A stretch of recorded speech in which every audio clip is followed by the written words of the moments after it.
UP की 25 बड़ी खबरें। एक खबर आपके शहर की भी हो सकती है। चलिए शुरू करते हैं न्यूज़ फटाफट। उत्तर प्रदेश के प्रयागराज जिले में आज एक रोकड़े खड़े कर देने वाला सड़क हादसा सामने आया है। एक अनियंत्रित ट्रक ने बाइक सवार मामा और उनकी भांजी को अपनी चपेट में ले लिया। टक्कर इतनी ज़बरदस्त थी कि मासूम बच्ची का सिर धड़ से अलग हो गया, जबकि उसका स्कूल बैग उसके कंधे पर ही टंगा रहा। मुख्यमंत्री योगी आदित्यनाथ के सिंगापुर दौरे के दौरान 600 करोड़ रुपए के निवेश में समझौता पर हस्ताक्षर हुए, जिसमें उत्तर प्रदेश के 2 लाख युवाओं के लिए रोजगार के नए रास्ते खुलेंगे। इस 3 दिवसीय यात्रा में सीएम योगी दुनिया की दिग्गज कंपनियों के 25 बड़े सीईओ से मुलाकात करेंगे। उत्तर प्रदेश की औद्योगिक क्रांति लाएंगे। इस पहल का मुख्य उद्देश्य यूपी को $1 ट्रिलियन इकानमी बनाना है और आधुनिक तकनीक का राज्य में लाना है। यूपी के स्किल डेवलपमेंट मिशन के विशेष अभियान के तहत मात्र 13 दिनों में 1662 दिव्यांगों को युवाओं को सफलतापूर्वक नौकरी प्रदान की गई है। इन युवाओं को उनकी योग्यता के आधार पर टेली कॉलर, मशीन ऑपरेटर और टेक्निकल असिस्टेंट जैसे विभिन्न महत्वपूर्ण पदों पर नियुक्त किया गया है। उत्तर प्रदेश के योगी आदित्यनाथ सरकार ने राज्य के युवाओं के लिए रोजगार के नए द्वार खोल दिया है। सरकार ने साल 2026 के लिए एक बहुत कार्य योजना तैयार की है, जिसके तहत विभिन्न सरकारी विभागों में लगभग 1.5 लाख रिक्त पदों को भरने की लक्ष्य रखा है।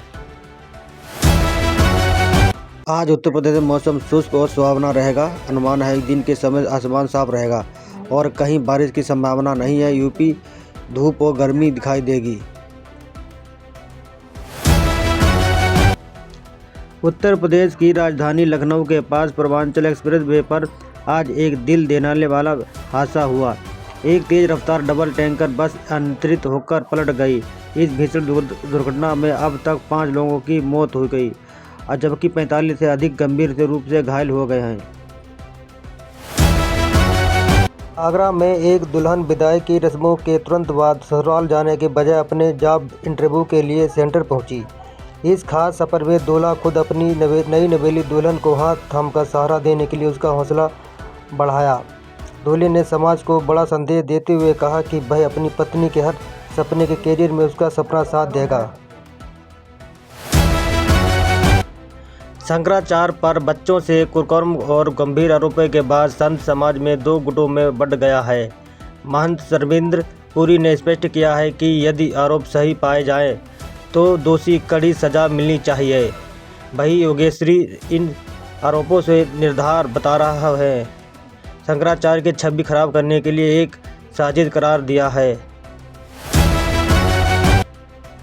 हालिया रुझानों के अनुसार सरकारी स्कूलों में शिक्षक और सहायक पदों पर नियुक्ति की संभावना काफ़ी बढ़ गई है। शिक्षक के स्तर को सुधारने के लिए खाली पदों को भरने के लिए तैयारी की जा रही है। इससे युवाओं के लिए नौकरी के द्वार खुलेंगे। मुख्य शिक्षकों के लिए 7 साल लैब और टीचिंग सहयोग में पदों पर भी भर्ती सरकार ट्रेंड देखा जा रहा है। सहारनपुर में पशुओं के लिए खेत में चारा काटने गई एक महिला निर्मम हत्या कर दी गई। महिला के घर लौटने पर तलाश की गई तो उसका शव गांव से 1 किलोमीटर दूर सुनसान जगह पर मिला। इस खनखनी खेत बर्दाश्त से पूरे इलाके में दहशत का माहौल है और परिजनों पर रोक कर बुरा हाल है। पुलिस ने शव को कब्जे में लेकर जांच शुरू कर दी। यह जल्दी ही आरोपियों को पकड़ने की आश्वासन दिया गया है। लखनऊ में चाइनीज मांझा रोकने के लिए सीएम योगी का आदेश और पुलिस की सख्ती धरी रह गई। रविवार शाम एक बार फिर दुर्घटना हो गई। बाइक से जा रहे युवक की गर्दन में मांझा उलझ गया।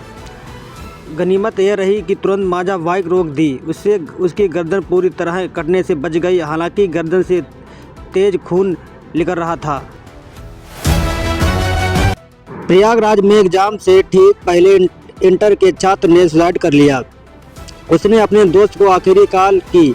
उससे कहा, मैं तुम्हें बहुत डर लग रहा है। मैं समझ नहीं पा रहा हूँ कि मैं कैसे पेपर दे पाऊँगा।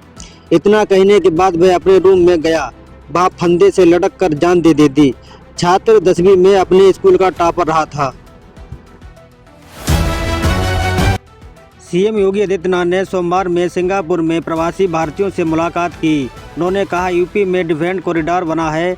ऑपरेशन सिंदूर में जो ब्रह्मास्त्र मिसाइल दागी गई थी वह लखनऊ की थी। इतना सटीक निशाना था, अच्छे को कपा दिया।